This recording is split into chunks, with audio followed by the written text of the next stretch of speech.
So we had a cylinder come in here from a customer. This is a rod assembly that is actually off of a Lowboy. When I was here and I was tearing it down, I seen that it had some pitting in it and also had some nicks. That's something that is going to need to be corrected. The customer wanted to go ahead and machine a brand new rod for it. So I'm going to take all the measurements, run the lathe here, and show what has to be done to make this rod perfect so the seals ride on it and do not break. I'm going to make threads that fit that nut. Right now I'm turning down the material so that I will be able to start to perform the threading on the lathe.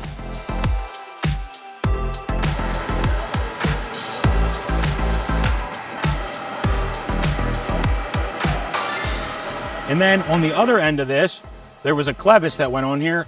I will machine down the clevis to where it's going to be completely concentric, and I will go over and weld it and put the cylinder back together, be a brand new for the customer.